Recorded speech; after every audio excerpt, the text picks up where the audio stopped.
Hey beautiful people, welcome to Fundu programme. मैं हूं आपका दोस्त फंडू बॉय। दोस्तों, क्या आप ये जानते हो कि सैडनेस या इमोशनल पेन आपको एक्चुअली में फिजिकली 10 हड्डियां टूटने जितना दर्द देता है। वहीं जब किसी इंसान का दर्द हद से ज्यादा बढ़ जाता है और अगर वो रोता है तो सैडनेस का पहला आंसू उसके लेफ्ट आई से बाहर निकलता है, जबकि खुशी के आंसू उसके हमेशा ही राइट आई से ही बाहर निकलते हैं। तो दोस्तों, ऐसा ही कुछ गजब के 10 साइकोलॉजिकल फैक्ट्स आज मैं आपको बताने वाला हूँ। तो दोस्तों, इस वीडियो को पूरा जरूर देखिए। दोस्तों, साइकोलॉजिस्ट ये बताते हैं कि अगर आपके पास अपने गोल को हासिल करने के लिए प्लान बी मौजूद है तो आप समझ जाना कि आपका प्लान ए 110% फेल ही होगा, क्योंकि साइकोलॉजिकली आपका ब्रेन ये समझ जाता है कि आपका प्लान ए इतना पावरफुल एंड एक्यूरेट नहीं है। इसी वजह से वो कभी अपना 100% एफर्ट डालने पे फोकस ही नहीं करता, और जब भी कभी थोड़ी सी डिफिकल्ट सिचुएशन आती है कि वो तुरंत ही प्लान ए से गिव अप करके प्लान बी पे अपना फोकस शिफ्ट कर देगा, जिसकी वजह से ही आपके प्लान ए का सारा एफर्ट बेकार हो जाता है। लेकिन अगर आपके पास प्लान बी होगा ही नहीं तो वहीं आपका ब्रेन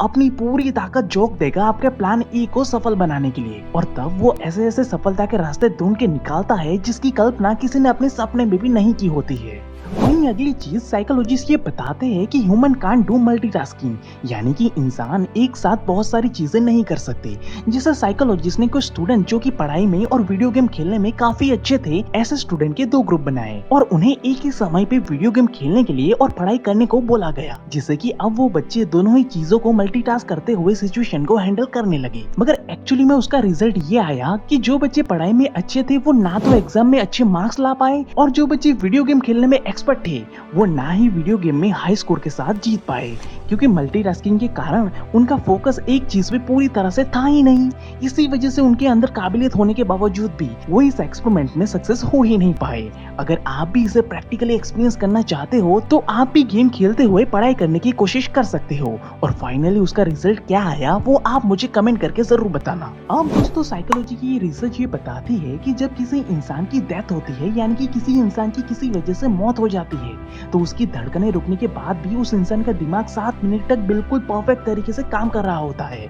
जिसकी वजह से ही इन 7 मिनट में उस इंसान को अपनी पूरी जिंदगी एक मूवी की तरह दिखती है। तो इसलिए दोस्तों, हमें अपनी जिंदगी को इतना अमेजिंगली जीना चाहिए कि जब हमारा मरने का टाइम आए तो हमारी जो ये मूवी है वो इतनी सुपर हिट हो कि मरते वक्त भी हमारे चेहरे पे एक हल्की सी स्माइल तो आ ही जाए। इसलिए अपना हर दिन खुल के जियो, क्योंकि आपकी इस मूवी के डायरेक्टर आप खुद ही हो। इसलिए अब आगे कौन सा एक्शन लेना है वो आपको डिसाइड करना है कि आप अपनी मूवी को सुपर हिट बनाना चाहते हो या फ्लॉप, मुझे कमेंट करके जरूर बताइएगा। वहीं दोस्तों, साइकोलॉजिस्ट की एक डरावनी रिसर्च ये बताती है कि एक एवरेज इंसान की 30 साल की उम्र के बाद इंसान के दिमाग का वजन धीरे धीरे कम होने लगता है और उसके अंदर के न्यूरॉन्स भी सिकुड़ने लगते हैं, जिसकी वजह से ही हमारा बुढ़ापा आते आते हमारा दिमाग ठीक से काम करना बंद कर देता है, और वहीं हमारी मेमोरी पावर भी वीक होने लगती है। इसलिए दोस्तों, अगर आपकी उम्र 30 साल या उससे कम है तो आपके पास अभी भी समय है नई नई स्किल सीख के अपने लिए एक bright and extra ordinary future को क्रिएट करने की,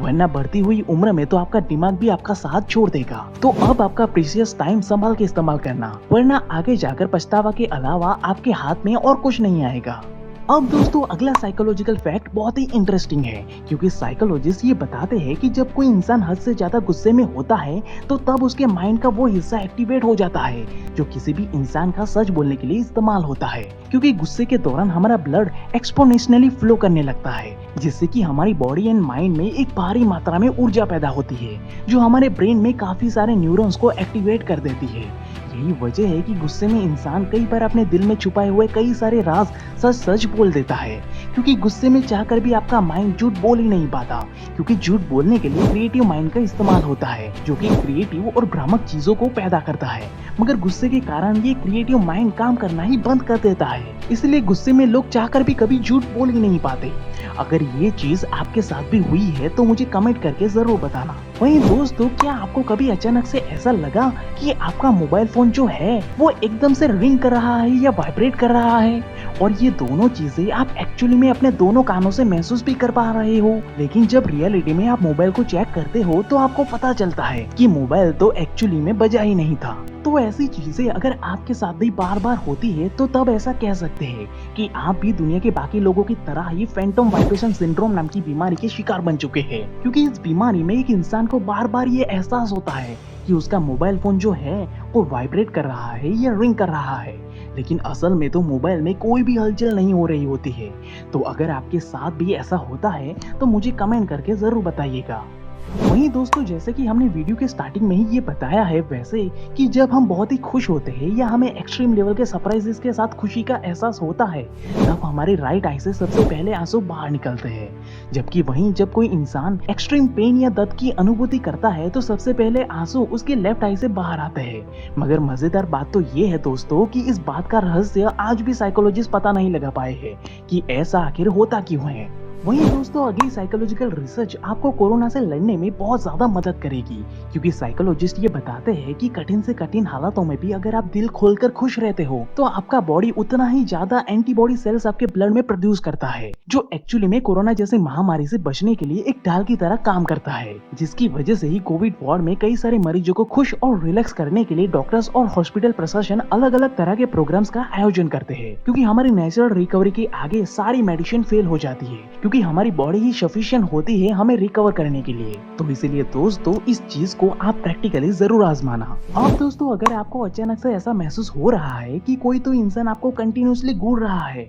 मगर आप ये समझ नहीं पा रहे हो कि क्या वो इंसान आपको वाकई में घूर रहा है या नहीं, तो ऐसी सिचुएशन में साइकोलॉजिस्ट ये कहते हैं कि अगर आपके साथ ऐसा कुछ हो रहा है तो ऐसे समय पे आप तुरंत ही अपनी घड़ी को चेक करना स्टार्ट करें। अब आपके ऐसा करने से वो सामने वाला इंसान भी तुरंत ही आप ही के रिएक्शन को कॉपी करते हुए अपनी वॉच या मोबाइल को अब नॉर्मल तरीके से चेक करने लगेगा, और फिर आप ये तुरंत ही समझ जाओगे कि वो इंसान आपको वाकई में घूर घूर के देख रहा था, क्योंकि घड़ी को देखना एक कंटीन्यूअस रिएक्शन है। इसलिए आप जैसे ही अपनी घड़ी को देखने का नाटक करोगे कि तुरंत ही आपको घूरने वाला इंसान के दिमाग में भी यही सेम एक्शन लेने का रिएक्शन पैदा होगा, और वो तुरंत ही टाइम को चेक करने लगेगा और उसकी चोरी वहीं पे पकड़ी जाएगी। वहीं अब साइकोलॉजी की एक रिसर्च हमारे कपड़ों के बारे में भी एक बहुत ही इंटरेस्टिंग बात बताती है कि एक्चुअली में हमारे कपड़े हमारे मूड को इंस्टेंटली चेंज करने की काबिलियत रखते हैं। जी हाँ दोस्तों, साइकोलॉजिस्ट ये बताते हैं कि हमारा मूड हमारे पहने हुए कपड़ों पे काफी ज्यादा डिपेंड करता है। याद करिए कि जब आप कोरोना से पहले जब आप किसी शादी या पार्टी में धमाकेदार ड्रेसिंग के साथ एंट्री मारते थे तब आपके मूड का लेवल कैसा था,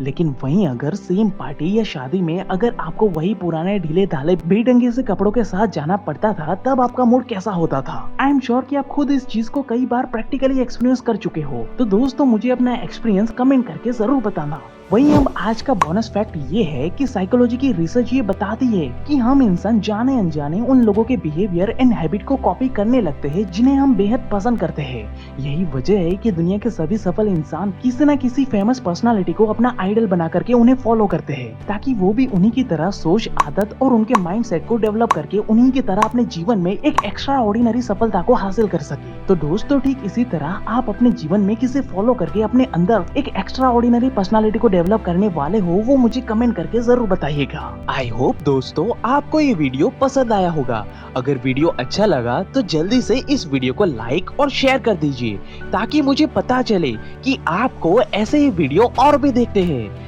अगर आपने अभी तक हमें सब्सक्राइब नहीं किया तो जल्दी से सब्सक्राइब करके इस बेल आइकन को दबा दीजिए, ताकि आपको हर हफ्ते यानी कि संडे को ऐसे ही इंस्पायरिंग और नॉलेजेबल वीडियो मिलते रहे। And at last, thank you for watching guys.